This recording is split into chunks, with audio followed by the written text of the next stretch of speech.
स्वागत है आपका आप सबके पसंदीदा YouTube चैनल लक्ष्य इंस्टीट्यूट ऑफ एक्सेलेंस में।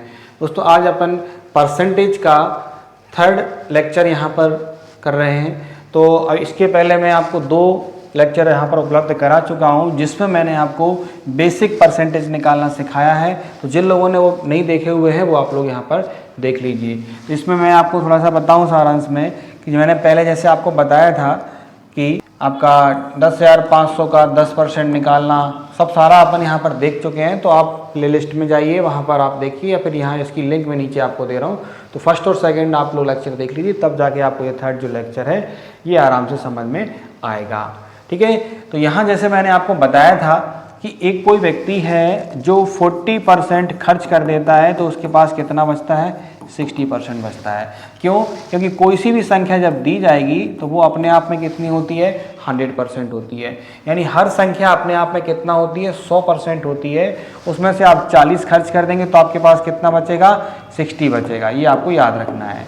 क्लियर है ना? अगर आपने 70 खर्च कर दिया तो आपके पास कितना बचना चाहिए, 30।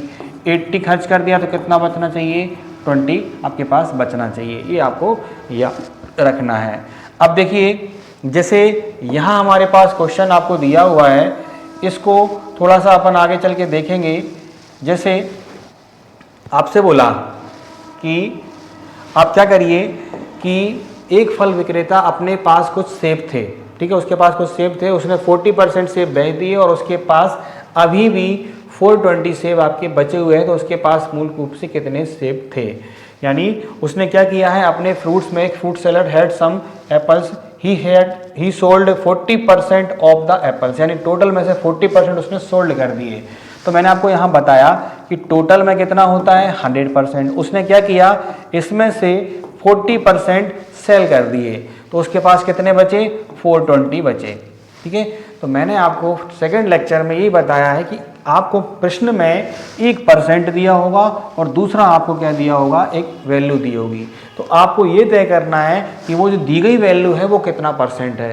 तो ये जो हमारी वैल्यू है 420, ये कितना परसेंट हो गया यहाँ पर, उसके पास उसने क्या कर दिया, 40%। ठीक है, क्या कर दिए उसने, 40% सेब बेच दिए तो उसके पास कितने सेब बचे, 60% आपके सेब बचे। यानी कोई क्या पूछा है कि उसके पास कुल कितने सेब थे, तो हम लोग क्या करेंगे, कुल बराबर कितना होता है, 100। क्योंकि अभी मैंने आपको बताया ना यहाँ पर कि कुल कितना होता है, 100% होता है। यानी कोई सी भी संख्या जब आपको दी जाएगी तो वो अपने आप में कितना होगी, 100 होगी। ये आपको याद रखना है। लेकिन यहाँ आपसे क्या बोला है कि कुल बराबर कितना है, होल पूरा कितना है आपका, 100% है। उसने 40% सेल कर दिया तो बराबर कितना बचा, 60% बचा। बराबर में क्या आ जाएगा, यानी 40% प्लस 60% इज इक्वल टू 100%। ये हमारा मैथ्स का नियम है। अब आपसे क्या बोला उसने कि इसको क्या करना है, आपको बराबर में, यानी आप मैथ्स के नियम के हिसाब से चलेंगे तो 40% प्लस 420 इज इक्वल टू 100%। तो लास्ट में जब आप लोग इसको 40 को उस साइड ले जाएंगे तो बराबर में क्या निकल आएगा, 420 कितना परसेंट आ जाएगा आपका, 60% आ जाएगा। यही तो मैंने आपको यहाँ पर बताया है। क्लियर है ना ये? तो ये चीज़ आप लोग थोड़ा सा समझ लीजिएगा कि इसको कैसे करना है। 60 से इसको आप लोग सॉल्व कर दीजिएगा, है ना, आपका आंसर आ जाएगा। ठीक है, तो 7 टाइम आपका ये कट जाएगा और आपका ये हो गया, 0 से 0 कट गया, 7 टाइम बराबर में कितना आ जाएगा, 700 आपका आंसर आ जाएगा। यानी उसके पास कुल कितने सेब थे, उसके पास कुल 700 सेब थे। ये आपको याद रखना है। ये हमने कैसे किया है ये आप यहाँ पर समझ लीजिए। यानी क्या बोल रहा है कि उसके पास उसने 40% सेब आपके हटा दिए, बेच दिए, सेल कर दी, कुछ भी कर दिया, तो उसके पास कितने बचे होंगे, 60% बचे होंगे। तो 60% कितना है, 420 जब 60% है तो 100% क्या है, ये आपको याद रखना है। दैट क्लियर है ना? तो इस चीज़ को आप लोग अच्छी तरीके से समझ लीजिए, आपको पता चल जाएगा कि भाई क्या है आपका, ये यहाँ पर दिया हुआ है। क्लियर है ना? ये हम लोग समझ चुके हैं यहाँ पर कि ऊपर क्या दिया हुआ था, ऊपर आपका ये दिया हुआ था। तो ये चीज़ आप अच्छी तरीके से याद रखिए कि ऊपर हमने क्या करा था और नीचे हमने ये क्या किया हुआ है। क्लियर है ना इतना? अब धीरे धीरे जैसे आपको ये समझ में आ ही जाएगा कि कोई सी भी संख्या दी गई है तो यहाँ 100% यानी टोटल कितना होता है, 100 होता है। अब 100 में से आप 40 माइनस कर देंगे तो कितना बचना चाहिए, 60 बचना चाहिए। और हमने यही करा था। ठीक है, क्लियर है? अब यहाँ पर भी हमने वही देखा है कि कोई सी भी संख्या दी गई थी तो वो कितना था, 100% अपन को निकालना था। 100% जब आपसे बोला जाएगा तो आप लोग आराम से समझ जाएंगे। क्लियर है। नेक्स्ट क्वेश्चन है यहाँ पर कि एक फल विक्रेता जो है, एक फल विक्रेता ने अपने 30% सेब जो है वो आपके क्या कर दिए, सेल कर दिए। यानी 30% सेब उसने क्या किए, सेल कर दिए। तो आपको पता होना चाहिए टोटल कितना होता है, 100 होता है ना। उसने 30% सेल कर दिए तो उसके पास कितने बचते हैं, 210 बचते हैं। तो मैं आपको बता रहा हूँ सेकंड लेक्चर देखिए, आप लोग बहुत अच्छी तरीके से देखिए। अगर आपको मैथ अच्छे से सीखना है, परसेंटेज अच्छे से समझना है, यहाँ हम लोग क्या कर रहे हैं, थर्ड लेक्चर ले रहे हैं। सेकंड लेक्चर में मैंने आपको ये सब सारी बातें बताई हैं कि दी गई संख्या अपने आप में 100 होती है और आपको मैंने ये अच्छे से निकालना सिखाया है। आपको अभी समझ में से नहीं आ रहा है तो आप लोग वहाँ जाके देखिए। वैसे कुछ नहीं है, आपको बस तय करना है। उसने क्या बोला, 30% सेल कर दिए, कितना बचा, 210 बचा। तो ये जो 210 है ये कितना परसेंट हो जाएगा, 70% हो जाएगा। पूछा क्या है आपसे, कुल कितने सेब थे, टोटल कितने थे। A fruit seller had some apples, he had sold 30% of the apples. यानी उसने 30% सोल्ड कर दिए तो उसके पास कितने बचते हैं, 210 बचते हैं। तो how many apples did he, तो इसके पास कितने एप्पल थे, यानी टोटल कितना होता है हमेशा 100। तो हमने देखा कि 30 उसने सेल कर दिया तो उसके पास कितना बचा होगा, 70% बचा होगा। तो हम लोग क्या कर देंगे, इसे इसको भाग दे देंगे तो बराबर में 300 आपका आंसर आ जाएगा। क्लियर है। तो यानी यहाँ उसके पास कुल कितने सेब थे, 300 सेब थे। ये आप याद रखेंगे। क्लियर है ना इतना। यानी कोई सी भी संख्या जितना परसेंट दी होगी हम लोगों को वो निकालना है। कभी आपसे ऐसे बोल दिया जाए कि एक किसी व्यक्ति ने अपने 40% सामान को खर्च कर दिया, उसके पास आपका जो है वो 1800 रुपये बचते हैं, या उसने 40% अपने इनकम का खर्च कर दिया तो उसके पास 1800 रुपये बचते हैं। बताइए उसकी इनकम क्या है। तो आप क्या करेंगे, 1800 को 16 से डिवाइड करेंगे, 100 से इंटू करेंगे। क्यों करेंगे, क्योंकि अगर उसने अपना 40% खर्च कर दिया है तो उसके पास कितना होना चाहिए था, उसके पास टोटल 100% होना चाहिए था। तो 100 ही उसके पास है, तो उसने 40 खर्च कर दिया तो उसके पास कितना परसेंट बचा होगा, 60% बचा होगा। जैसे हमसे कभी बोला जाता है ना कि हमने अपना आधा खर्च कर दिया तो हमारे पास आधा बचा है। ऐसे ही उसने 40% खर्च कर दिया तो उसके पास 60 बचा है। आप यहाँ पर निकाल देंगे, उसकी इनकम कितनी हो जाएगी, 3000 रुपये हो जाएगी। क्लियर है ना। ये आपको याद रखना है। एक क्वेश्चन और आया कि ए ने अपनी इनकम का 90% खर्च करने के बाद बचा हुआ 5000 रुपये बैंक में जमा कर दिया। तो बताइए उसकी इनकम क्या है। उसने क्या किया, अपना 90% खर्च करने के बाद अपना बचा हुआ 5000 बैंक में जमा कर दिया। तो बताइए कि उसकी इनकम क्या है। तो हम ये कैसे बताएंगे, इसके लिए भाई 5000 आपको दिया हुआ है, ये कितना परसेंट है, 10% है। तो 100% क्या है, क्यों, उसने अपनी इनकम का 90% खर्च कर दिया तो कितना बचा होगा, उसके पास 10% बचा होगा। यानी यहाँ क्वेश्चन में दिया हुआ है कि 10% इज इक्वल टू 5000। तो हम लोग बराबर में उसकी इनकम क्या बता देंगे, 50,000। ये आपका आंसर हो जाएगा, ये आप याद रखिएगा। क्लियर है ना ये।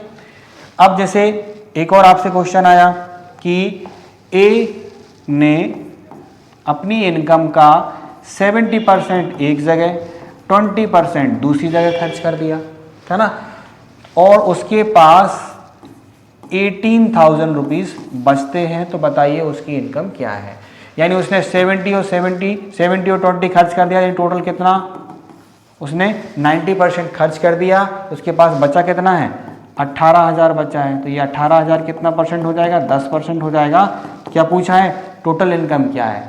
तो 18,000 को 10 से भाग देंगे, 100 से गुणा कर देंगे, बराबर में आपका क्या आंसर हो जाएगा, 1,80,000 उसकी टोटल इनकम है। ये आप लोग यहाँ पर याद रखेंगे। क्लियर है ना। नेक्स्ट क्वेश्चन है आपके सामने कि थोड़ा सा अलग टाइप है लेकिन है वही, है ना। पूरा फोकस आपको बार बार करते जाना है कि पूरा अपने आप में कितना होता है, 100% होता है। क्वेश्चन आपके सामने है कि एक स्टूडेंट ने किसी परीक्षा में क्या किया है, आपका 30% मार्क्स आपके लेके आया है। यानी जो एक स्टूडेंट है वो 30% मार्क्स आपका लेके आया है और वह 40 नंबरों से फेल हो जाता है तो बताइए कि कुल कितने अंक थे जब परीक्षा में पास होने के लिए क्या चाहिए होते हैं, 34% मार्क्स चाहिए होते हैं। यानी a student score 30% marks an exam but fails by 40 marks if 34% marks are required to pass the exam then what are the total marks of the exam. यानी एग्जाम में कुल कितने मार्क्स थे, तो आपको यहाँ ये क्लियर करना है। देखिए मैंने क्या बोला है कि दी गई संख्या जितना परसेंट होगी आप क्या करेंगे, बराबर में आपका आंसर निकल आएगा। अब वो क्या बोल रहा है कि 34% मार्क्स आपको चाहिए थे, ठीक है। अब एक कोई व्यक्ति था जो 30% नंबर लेके आया, बराबर में क्या हो गया, वह 40 नंबरों से फेल हो गया। क्लियर है ना। यानी 34% चाहिए थे, वो 30 लेके आया, यानी 30% प्लस 40 बराबर में 34। यानी अगर वो 30% नंबर जितने भी लाया होगा उसमें अगर वह 40 नंबर ज़्यादा ले आता तो क्या हो जाता, वह 34% नंबर ले आता, क्योंकि पास होने के लिए क्या बोल रहा है वो कि 34% मार्क्स की आवश्यकता है, यही बोल रहा है ना। तो यानी कि जो क्वेश्चन में 40 दिया हुआ है, क्वेश्चन में जो 40 दिया हुआ है ये कितना परसेंट है। मैं आपको देखिए बार बार बता रहा हूं कि क्वेश्चन में परसेंटेज में एक आपको वैल्यू दी जाएगी और दूसरा आपको परसेंट दिया जाएगा। तो जो दी गई वैल्यू है आपको वही तय करना है कि ये कितना परसेंट है ना। तो हमारे पास 30% और 34% के बीच में कितना डिफरेंस है, 4% का डिफरेंस है, 4% का। तो वैल्यू कितनी दी गई है 40। देखिए 40 नंबरों से फेल हो जाता है, 40 नंबर से फेल हो जाता है, यानी 40 कितना परसेंट है, 4% है। क्या पूछा है उसने कि कुल कितने अंक थे, है ना। तो what are the total marks of the exam, यानी कुल एग्जाम में मार्क्स कितने होते हैं, हमेशा 100 होते हैं, हमेशा टोटल 100% ही होता है ना। तो आप 40 को 4 से डिवाइड कर देंगे, 100 से मल्टीप्लाई कर देंगे, यानी परीक्षा में जो टोटल मार्क्स थे वो कितने थे, 1000 थे। क्लियर है ना। अब अगर जैसे कभी आपसे यहाँ पर क्वेश्चन किया जाए कि बताइए पास होने के लिए कितने परसेंट अंकों की आवश्यकता थी, तो आप यहाँ 100 की जगह पर क्या कर देंगे, 34 से गुणा कर देंगे, आपका आंसर निकल आएगा। उसने कितने परसेंट नंबर लेके आया, कितने नंबर लेके आया, तो आप 30 से गुणा कर देंगे। जो भी निकालना होगा उससे गुणा करेंगे और दी गई संख्या जितना परसेंट होगी उससे भाग देंगे। तो यहाँ 40 हमें संख्या दी गई थी, 40 हमें एक नंबर दिया गया था, वो 40 कितना परसेंट था, 4% था। ये हमने कैसे निकाला है, हमने ऐसे निकाला है, जो कि मैथ्स का नियम कहता है कि 30% प्लस 40 इज इक्वल टू 34%। तो 40 निकालेंगे तो आप लोग मैथ्स के नियम के हिसाब से कैसे निकालेंगे, 40 बराबर जो मैथ्स का नियम है 34% माइनस 30% बराबर में 4% इज इक्वल टू 40। हमने यही किया है भाई। कोई भी मैथ्स की जो शॉर्टकट ट्रिक बनेगी वो कहीं अलग से नहीं बनेगी, वो मैथ के जो पुराने नियम हैं उन्हीं से आपकी बनेगी, ये आपको याद रखना है, ठीक है। नेक्स्ट क्वेश्चन है इसी टाइप का कि एक छात्र को परीक्षा में पास होने के लिए क्या जरूरत थी, 55% मार्क्स की आवश्यकता थी, है ना। यदि उसे 120 अंक मिले तो वह 45 अंकों से क्या हो गया, आपका अनुत्तीर्ण हो गया। तो परीक्षा के कुल अंक कितने थे, यानी वह कितने नंबर लेके आया, 120 नंबर लेके आया, तो वह 45 नंबरों से फेल हो गया, बराबर में कितना है, ये 55% है। क्यों, क्योंकि देखिए अगर वो 45 नंबर और ले आता तो उसको 55% अंक मिल जाते, यानी 120 और कितना दिया है आपके पास, ये दोनों को जोड़ दोगे तो 65 हो जाएगा, ये 165। यानी 165 जब 55% है तो 100% क्या है, ये आपको निकालना है। क्लियर है ना ये। तो इस तरीके से आप लोग क्वेश्चन को हल कर देंगे, ठीक है। बराबर में क्या आंसर आ जाएगा आपका 300, यानी 300 क्या होंगे आपके टोटल मार्क्स होंगे। क्यों, कैसे, क्या, देखिए क्या बोल रहा है कि 120 नंबर लेके आता है तो वह 45 अंक से फेल हो जाता है, अनुत्तीर्ण हो जाता है, यानी पास होने के लिए उसको कितने अंकों की आवश्यकता थी, 55%। A student must score 55% marks to pass the exam if he gets 120 marks and fails by, ये थोड़ा सा मिसप्रिंट है, कोई दिक्कत नहीं है, 45 मार्क्स, है ना। 45 नंबरों से क्या हो जाता है आपका, भाई आपका फेल हो जाता है ना। ऊपर सही लिखा है, नीचे थोड़ा गलत है, कोई प्रॉब्लम नहीं, है ना। तो ये आपको याद रखना है। क्लियर है। तो बराबर में 165 हो गया दोनों का टोटल। 165 कितना परसेंट है, 55% है, तो हमने 55 से डिवाइड किया, तो 3 टाइम डिवाइड होगा, 3 इंटू 100 बराबर कितना हो गया 300, यानी परीक्षा के जो कुल अंक थे वो कितने थे 300। ये आपको याद रखना है। क्लियर है ना। ये आपसे क्वेश्चन कहा जाता है कि कोई भी एक वैल्यू दी गई है 100% है, उसको आप 20% बढ़ा दीजिए, फिर उसको आप लोग 20% क्या कर दीजिए कम कर दीजिए। यानी जब कभी उतनी ही बढ़ा दिया जाए और उतना ही कम किया जाए तो उसमें क्या होगा, कमी होगी या वृद्धि होगी, ये आपको निकालना आना चाहिए। तो कुछ लोग बोल देते हैं जब उतना ही बढ़ा रहे हैं उतना ही कम कर रहे हैं तो कोई चेंजेस नहीं होंगे, यानी किसी 100 रुपये में 100 रुपये बढ़ा दीजिए फिर 100 रुपये माइनस कर दीजिए, सेम रहेगा। लेकिन यहाँ बात हो रही है परसेंट की, यानी कभी आपसे बोला जाए कि आप उतना परसेंट बढ़ाइए और उतना परसेंट माइनस कर दीजिए, तो इस कंडीशन में हमेशा क्या होगी, उसमें कमी होगी, है ना। जैसे कि 10,000 कीमत है, इसको आप 10% बढ़ा दीजिए और फिर 10% क्या कर दीजिए कम कर दीजिए। यानी इसको 10% हमने बढ़ाया तो बराबर में कितना 1000 बढ़ गया, तो कितना हो गया ये 11,000 हो गया। फिर 10% कम किया तो कितना 1100 कम होगा, क्योंकि इसका 10% बढ़े हुए का 10% कम होगा, तो बराबर में कितना हो जाएगा 9,900 रुपये आपका ये हो जाएगा। तो ये आपको याद रखना है। अब ये कैसे करेंगे, क्या करेंगे, वो थोड़ा सा आप लोग यहाँ पर समझिए। किसी की कीमत को जब उतना ही बढ़ाया जाए उतना ही कम किया जाए तो क्या होगा, जब देखिए बढ़ाने वाले और घटाने वाला जो रेट है वो इक्वल होगा, बराबर होगा, तो इस कंडीशन में हमेशा क्या होगी, कीमत में कमी होगी, है ना। हमेशा कीमत कम होगी, चाहे आप पहले कम करिए या पहले बढ़ाइए, ठीक है। जैसे देखिए 100 है, 100 को आप 10% बढ़ा दीजिए तो कितना हो गया 110, ठीक है। फिर आप 10% कम कर दीजिए तो कितना हो गया 99, यानी 110 का 10% माइनस करेंगे तो कितना होता है 11 होता है, माइनस हो गया। अब यहाँ हमने पहले बढ़ाया था फिर हमने माइनस किया था। अब जैसे आपको दिया हुआ है 100 में क्या करिए आप पहले माइनस कर दीजिए तो कितना बचा 90, फिर आप 10% प्लस कर दीजिए तो कितना हो जाएगा 99, यानी 100 की जगह कितना हो रहा है 99 हो रहा है, उतना ही। चाहे आप पहले कीमत को बढ़ाइए या फिर आप कीमत को पहले घटाइए, मतलब घटाइए या बढ़ाइए, कुछ भी करिए, माइनस प्लस करेंगे तो उस कंडीशन में क्या होगा, आपका हमेशा कीमत में कमी होगी। अब वो कमी कितनी होगी ये समझने के लिए आपको कुछ नहीं करना है, एक छोटा सा तरीका है वो आप लोग यहाँ पर समझ लीजिए, ठीक है ना। देखिए जैसे मैंने आपको यहाँ पर बताया कि जैसे कुछ भी आपको दिया हुआ है कि हमेशा कंडीशन अगर आपकी ऐसी रहती है तो उसके लिए क्या करना है कि जब कभी कीमत आपका उतना ही बढ़ रहा है और उतना ही कम हो रहा है तो उसके लिए आपको कुछ नहीं करना है कि जितना परसेंट की कमी हो रही है उतना कीमत बढ़ेगी और उतना ही आप लोगों को माइनस कर देना है ना। यानी कभी भी जब कभी जैसे 20% बढ़ रहा है 20% कम हो रहा है तो x² / 100 ये फॉर्मूला आप लोग याद रखेंगे। जैसे यहाँ क्या था हमारा 10% बढ़ा था 10% कम हुआ था तो आपको कुछ नहीं करना था, 10 का स्क्वायर कर दे 100 से डिवाइड कर देते, बराबर में 1% आ जाता। क्योंकि इस कंडीशन में हमेशा क्या होता है, जब कभी आप एक बार बढ़ाएंगे एक बार कम करेंगे कीमत इक्वल होंगी तो उस कंडीशन में हमेशा क्या होगा, कीमत में कमी होगी, यानी 1% की कमी आ जाएगा। ये आपका आंसर हो जाएगा। ये क्या करना है आपको याद रखना है, तो कर लेंगे याद अच्छे से, ठीक है। अब देखिए इसको अपन को जैसे बोला जाए कि हमारा जो क्वेश्चन है वो क्या बोल रहा है कि 20% बढ़ाइए और 20% कमिए। किसी उत्पाद की कीमत में पहले 20% की कमी की जाती है फिर उस पर 20% की वृद्धि की जाती है, तो कीमत में कितने प्रतिशत की कमी या वृद्धि होगी, है ना। If the price of a product is first decreased by 20% and then increase by 20%, what is the percentage change in the price. तो आपको क्या करना है, हमारा इसी रूल्स के अकॉर्डिंग चलेंगे।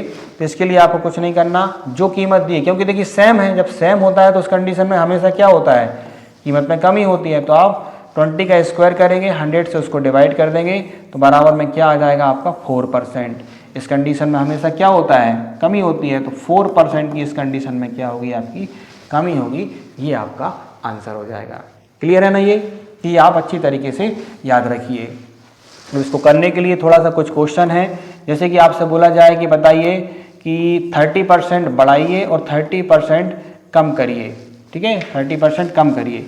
तो इस कंडीशन के लिए आपको क्या करना है कि 30 का स्क्वायर करना है और 100 से डिवाइड करना है, बराबर कितना हो जाएगा 900/100, बराबर में क्या हो जाएगा 9%। क्योंकि जब रेट आपका इक्वल होंगे उतना ही बढ़ाना उतना ही कम करना, हमेशा कमी होना है। तो कितने % की कमी होगी वो निकालने के लिए आप लोग क्या करेंगे, ये करेंगे। तो आपको समझ में आया होगा। तो मैंने आपको यहाँ पर बताया कि ये इस टाइप का क्वेश्चन आएगा, ये कहीं भी आ सकता है, एरिया आ सकता है, किसी की सैलरी हो सकती है, कुछ भी हो सकता है, बस वो आपको इस तरीके से याद रखना है।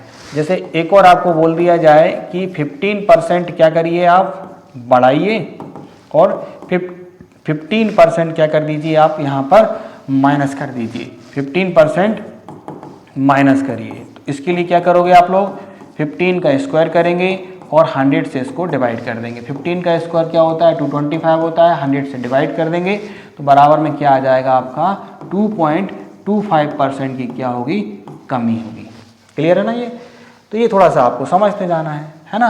अब जैसे कि आपसे बोला जाए कि आप किसी वस्तु की कीमत को पहले 18% बढ़ा दीजिए और फिर उसकी कीमत को 18% कम कर दीजिए। तो 18% बढ़ाना 18% कम करना, बराबर जब सेम रेट है उतना ही बढ़ रहा है उतना ही कम हो रहा है, तो उसके लिए क्या करोगे आप लोग, उसका स्क्वायर कर दोगे और 100 से गुणा कर देंगे। तो 18 का जो स्क्वायर होता है वो 324 होता है, 100 से हम लोग डिवाइड कर देंगे तो 3.24% की क्या हो जाएगी, यहाँ पर कमी हो जाएगी। क्यों, क्योंकि इस कंडीशन में हमेशा ही कमी होती है, ये आपको याद रखना है। अब ये तो हो गया इक्वल के लिए, लेकिन जब कभी आपसे कहा जाए कि 30% आप बढ़ाइए और 20% आप माइनस करिए, यानी जब रेट आपके अलग अलग होंगे, यानी 30% आपसे बोला गया है इंक्रीज करिए और 20% आप क्या करिए, माइनस करिए। तो जब कभी एक बढ़ाना होगा और एक कम करना होगा तो इस कंडीशन में कीमत या तो बढ़ सकती है या कम हो सकती है। तो उसके लिए आपको ये फॉर्मूला यूज़ करना है, x minus by minus x y upon में 100। यानी जब रेट क्या होंगी आपकी अलग अलग हो रही होंगी तो तब जाके आपको इसको करना है। तो बराबर में x मानना है आपको बढ़ने वाला और y मानना है आपको घटने वाला रेट। ये आप अच्छी तरीके से याद रखिएगा। तो इसको देखेंगे कि 30 माइनस 20 माइनस 30 इंटू 20 अपॉन में 100, इसमें से इसको माइनस किया तो 10 आ गया, इन दोनों को सॉल्व किया तो बराबर में कितना आ गया, 6। बराबर में आंसर क्या आ गया, 4। काय में आ रहा है, प्लस में, यानी 4% क्या हो जाएगा, बढ़ जाएगा। देखिए कैसे हो जाएगा ये आपको मैं बताता हूँ। जैसे कि 100% कीमत है, आपने पहले 30% बढ़ा दिया तो कितना हो गया, 130 हो गया। अब फिर इसको 20% कम करना है तो 130 का 20% कितना होता है, 26 होता है। आपने माइनस कर दिया तो कितना आ गया, 104 आ गया। यानी कि कीमत पहले 100 थी, 100 से कितनी हो गई, 104 हो गई। तो क्या हो गया, वो आपका 4% की कीमत में बढ़ोतरी हो गई। ठीक है, समझ में आया ना। क्या करना है, जब रेट आपके अलग अलग होंगे तो आपको ये करना है, ये आप लोग अच्छी तरीके से याद रखिएगा। क्लियर है ना ये। तो इसको समझने के लिए हम लोग थोड़ा सा और प्रैक्टिस करते हैं। जैसे कि आपको क्वेश्चन दिया गया कि आप क्या करिए, 40% बढ़ाइए और 20% कम करिए। तो हमारा फॉर्मूला क्या है, यही है। इसको लगा देंगे तो 40, क्योंकि x क्या मानना है, बढ़ने वाला रेट, और y क्या मानना है, घटने वाला रेट। तो 40 माइनस 20 माइनस 40 इंटू 20 अपॉन में 100, 40 और माइनस का चिन्ह है, प्लस नहीं है। तो 40 में से 20 माइनस करेंगे तो कितना हो जाएगा, 20 माइनस कितना हो जाएगा, 8, 1 1 1 1 4 2 8, बराबर कितना हो जाएगा, 12% क्या हो रहा है, प्लस में आ रहा है। तो बराबर क्या हो जाएगा आपका, ये जो है वो आपका कीमत 12% की इसमें बढ़ोतरी होगी। ठीक है ना। एक और देखते हैं, जैसे कि आपको दे दिया गया कि 20% बढ़ाइए और 40% क्या करिए, कम करिए, है ना। तो x बराबर हमेशा क्या मानना है आपको, 20 बढ़ने वाला रेट, तो 20 माइनस 40, माइनस में 20 इंटू 40 अपॉन में 100, 20 में से 40 किया तो कितना हो गया, माइनस का 20 माइनस का 8 बराबर में माइनस का 28, यानी 28% की इसमें क्या होगी, कमी होगी। ठीक है, तो समझ में लगभग आपको आ गया होगा कि जब कभी भी आपका जो रेट है वो आपका इक्वल दिया है, बराबर दिया है, 10 बढ़ाना 10 कम करना, तो एक्स स्क्वायर अपॉन 100 कर दीजिए। इस कंडीशन में हमेशा क्या होगा, कमी होगी। और जब रेट आपका एक बार बढ़ाना एक बार घटना दिया है, रेट में अंतर दिया हुआ है, तो इसके लिए क्या यूज़ करना है आपको, x minus by minus x y upon में 100। इस कंडीशन में बढ़ भी सकती है कीमत और इस कंडीशन में घट भी सकती है, ये आप लोग अच्छी तरीके से याद रखिएगा। ठीक है, अब तीसरी कंडीशन यहाँ पर ये बन सकती है, ज़रूरी नहीं है कि बढ़े और घटे ही, दोनों बार कीमत आपकी बढ़ भी सकती है। तो इस कंडीशन में देखिए क्या हो रहा है, कीमत हमेशा क्या होगी, बढ़ेगी, क्योंकि दोनों बार आप इंक्रीज कर रहे हैं। तो कितने % की वृद्धि हो रही है वो निकालने के लिए क्या करोगे, x y plus x y upon में 100। ठीक है, जब बराबर बढ़ रहा होगा तो हम लोग क्या करेंगे, ये करेंगे। इस कंडीशन में हमेशा कीमत क्या होगी, कम होगी। और जब एक बार बढ़ रहा होगा एक बार घट रहा होगा तो ये या तो कीमत बढ़ेगी या कम होगी, वो किससे निकालोगे, इससे। जब दोनों बार बढ़ रहा होगा तो कीमत हमेशा क्या होगी, बढ़ेगी, वो कैसे निकालोगे, इससे। जब दोनों बार कीमत कम हो रही होगी, ठीक है, तो इसमें भी हमेशा कीमत क्या हो रही है आपकी, बढ़ रही है, कम हो रही है। ठीक है, तो दोनों बार कम हो रही है यानी कि कीमत में हमेशा क्या आएगा, कमी ही आएगी, माइनस एक्स वाई अपॉन में 100। इस कंडीशन में भी कीमत में क्या होगी आपकी, कमी होगी। ठीक है ना, तो ये हमने 4 तरीके हैं जो आपको समझे हैं, उनको आप लोग यहाँ पर निकालना अच्छी तरीके से सीख जाइएगा। तो इससे आपको समझ में आ जाएगा कि हम लोग ये क्वेश्चन जो है ये क्यों कर रहे हैं, किस लिए इसकी ज़रूरत है ना। अब जैसे कि क्वेश्चन दिया हुआ है कि किसी कीमत में पहले 20% की वृद्धि की जाती, फिर 20% की कमी की जाती, बताइए कीमत में क्या परिवर्तन होगा। तो सेम कीमत है तो क्या करोगे, 4 का स्क्वायर करोगे। ठीक है, यानी 20 का स्क्वायर करोगे, सॉरी 4 का नहीं 20 का स्क्वायर करेंगे हम लोग और अपना आंसर निकाल देंगे। तो 20 का स्क्वायर कितना होता है, 20 का स्क्वायर किया, क्योंकि सेम उतना ही बढ़ रहा है उतना कम हो रहा है, 100 से डिवाइड कर दिया तो 4% क्या हो गया आपका आंसर आ जाएगा। कि इस कंडीशन में क्या होती है, हमेशा कमी होती है, तो ये 4% की इसमें क्या हो जाएगी, कमी हो जाएगी। ठीक है, ये भी सेम वही है, क्लियर है ना। तो इस तरीके से आपको इनको समझना है, इनको सीखना है। तो ये मैंने परसेंटेज के कुछ बेसिक नियम आपको बताए हैं, कुछ क्वेश्चन करे हैं। ठीक है, अगले चैप्टर में हम लोग और ज़्यादा आगे बढ़ेंगे और इसको करने की कोशिश करेंगे। तो आप लोग first video, second video, third video, तीनों पार्ट्स को आप लोग अच्छी तरीके से देख लीजिए। इनमें आपको लगभग सब कुछ समझ में आ जाएगा कि कैसे हम लोगों को परसेंटेज को करना है, कैसे क्या चीज़ करनी है। ठीक है, तो देखते रहिए इसको, और आगे कम से कम 6 या 7 लेक्चर और आने वाले हैं, जिनको देखोगे आप लोग तो आपको परसेंटेज पूरा का पूरा तैयार हो जाएगा। और परसेंटेज में जितना टाइम आप लोग देंगे अच्छे से सीखने में, उससे आपको लगभग ये समझिए कि आपके आगे के जो अर्थमेटिक के चैप्टर हैं वो सारे के सारे आपको क्लियर हो जाएंगे। ठीक है, तो ये हमने कुछ समझा है। ठीक है, देखिए इनको अच्छे से, जुड़े रहिए हमसे। जिन लोगों ने चैनल को सब्सक्राइब नहीं किया है वो चैनल को सब्सक्राइब करें, वीडियो को अपने दोस्तों को शेयर करें, लाइक करें। थैंक यू, जय हिंद, जय भारत।